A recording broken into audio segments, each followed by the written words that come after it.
It starts with a chair. Not just any chair. An oak chair. Heavy, perfectly balanced. Built sometime in the 1840s. Nearly 2 centuries later, it doesn't wobble. It doesn't creak. It doesn't fail. And that's the problem. Because everything you've been told about progress says it should have. I found it in my grandmother's house. No label, no brand, no factory mark. Just wood, joints, and a level of precision that modern furniture, built with machines, financed by banks, shipped across continents, can't seem to replicate.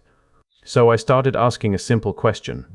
That question led me somewhere unexpected, not to a craftsman, but to a system that didn't use banks, a system that didn't rely on loans, interest, or centralized control, a system so effective that the structures it produced are still standing, while ours fall apart within decades.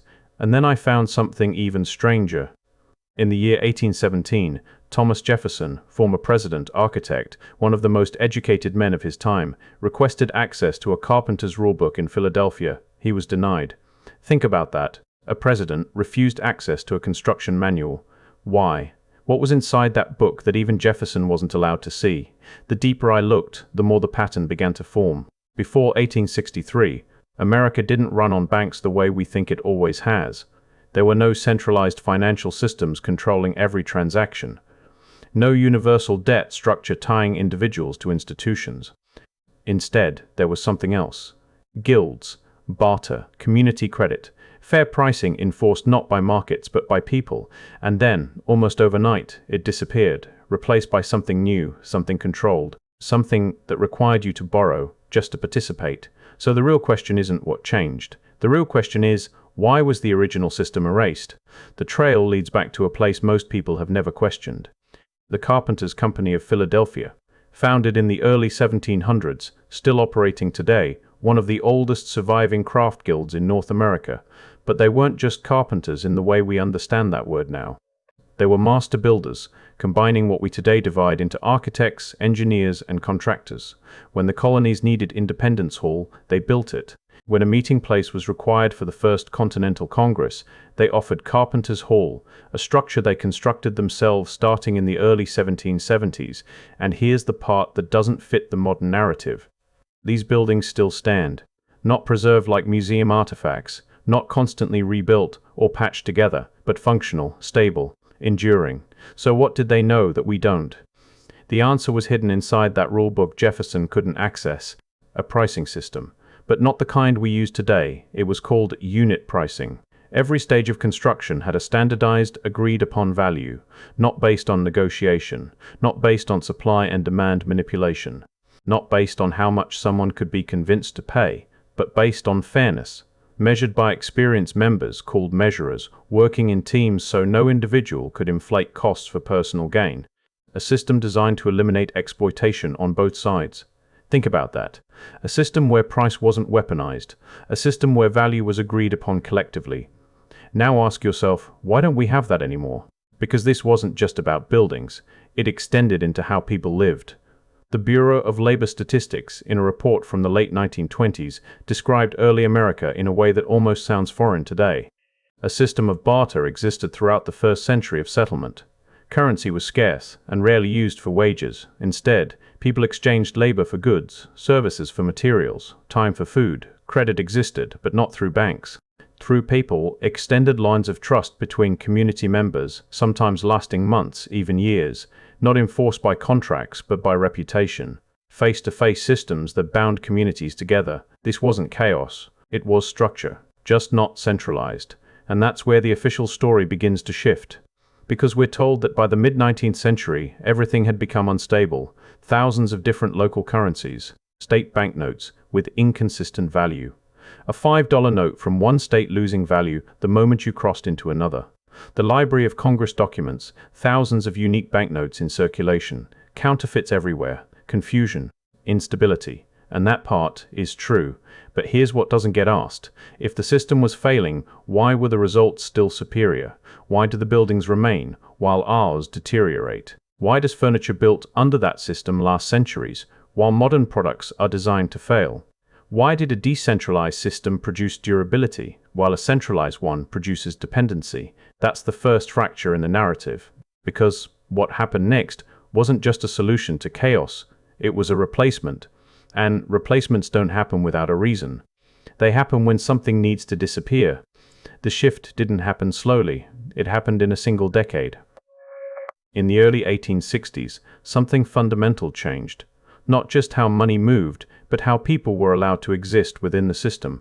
On February 25, 1863, President Abraham Lincoln signed the National Currency Act into law. We're told this was about stability, about replacing a chaotic mix of currencies with something uniform, reliable, national.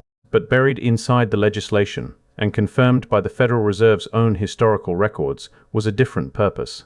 The system was designed to create demand for government debt. National banks were required to purchase treasury securities equal to a portion of their capital. In return, they received banknotes, money, based on those bonds. Read that again. To create money, banks had to buy debt. The more debt they held, the more money they could issue. A system where currency itself was tied directly to borrowing, and then came the pressure.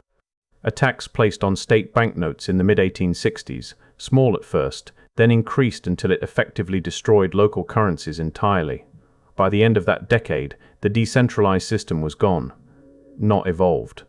Removed. But that wasn't the only piece. Just months before this, another law was passed, the Homestead Act. It promised something extraordinary: land, free land, hundreds of acres offered to any citizen willing to settle and develop it. It sounded like freedom, but it wasn't. Because while the land itself was nearly free, everything required to survive on it wasn't. Tools, seeds, livestock, materials to build shelter. Historians estimate the real cost was far beyond what most people could afford. Thousands in today's equivalent.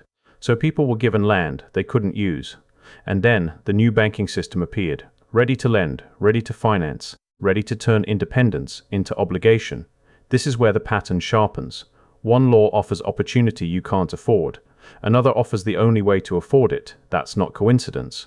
That's design. And then something even more controlled began to emerge. The company town. By the late 1800s, thousands of these towns existed across America. Entire communities owned by corporations. Work, housing, food, all controlled by a single entity. But the most important detail wasn't where people lived. It was how they were paid, not in real currency, in script. A substitute, only usable within the company system. You could work all month and still never leave, because everything you earned could only be spent where you earned it. Prices could be raised, debt could be extended, and workers trapped. Reports from social historians describe it clearly. Workers accumulated debts they had to repay before leaving, debts that often grew faster than they could be reduced. A system where movement itself required permission. Now compare that to what existed before. Guild networks that regulated fair pricing, barter systems that created mutual dependence, community credit based on trust, not interest, all of it replaced. But here's where it becomes harder to ignore, because not everyone adopted the new system. Some refused. The Amish. Even into the 20th century, they continued operating on a contribution-based economy. When someone faced hardship, the community gathered. Funds were raised directly, no external institution, no profit extracted. It functioned, and yet they had to fight to keep it.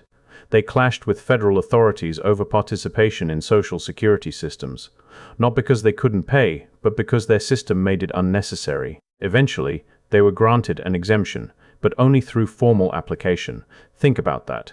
To live without the new system, you needed permission, which raises a question most people never ask. If the old system didn't work, why did it have to be restricted? And then another fracture appears. The records. Genealogists call it the brick wall. Before the 1870s, tracing family history becomes difficult. And then comes the missing piece, the census of 1890. Destroyed. First damaged by fire in the late 1890s, then further destroyed in the early 1920s, then officially authorized for destruction over a decade later. And the timing, one day before authorization, the cornerstone for a fireproof national archive was laid, almost as if what needed to disappear had already been removed. And with it, something else vanished. Continuity. Before that decade, identity was local, community-based, rooted in systems of mutual obligation.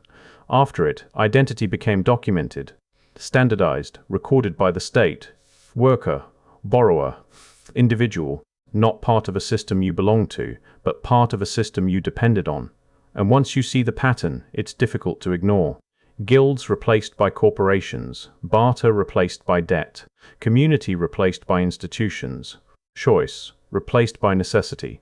I keep going back to that chair, still level, still silent, still doing exactly what it was built to do, nearly 2 centuries later. No upgrades, no financing, no replacement plan, just lasting. And I can't stop thinking about the person who made it. Someone who likely never applied for a loan, never calculated interest, never depended on a system beyond the people they knew. Someone who learned through years of apprenticeship, who built with standards enforced not by contracts, but by reputation, a system where value wasn't extracted, it was understood. And then I look at what replaced it. Furniture designed to fail within years. Work tied to wages that barely sustain. Purchases dependent on credit, interest, obligation. We call it progress. But progress shouldn't need constant replacement. Progress shouldn't create dependency. So, what actually changed? Was the old system abandoned because it failed or because it worked too well without control? Why did a pricing system based on fairness become inaccessible, even to someone like Thomas Jefferson? Why did decentralized currencies disappear, only after a system tied to government debt was introduced? Why were communities that functioned without banks gradually replaced by systems that required them? And why, when a group like the Amish proves it's still possible, do they need permission to exist outside of it? Then there's the part that's harder to explain away, the missing records. Entire sections of history gone, family lines that suddenly stop, a census that could have filled the gaps, destroyed, neglected, erased, all within the same era that everything else changed, the same decade, the same shift. And maybe that's where the real question begins. Because if you remove the records, replace the systems, redefine how people live, work, and depend, then what remains isn't just a new economy, it's a new version of reality. So when you look around today, at the systems you rely on, the structures that define your life, the rules that feel permanent, ask yourself something simple. If this is progress, then why does everything before it last longer? And more importantly, what else was erased that we were never meant to question?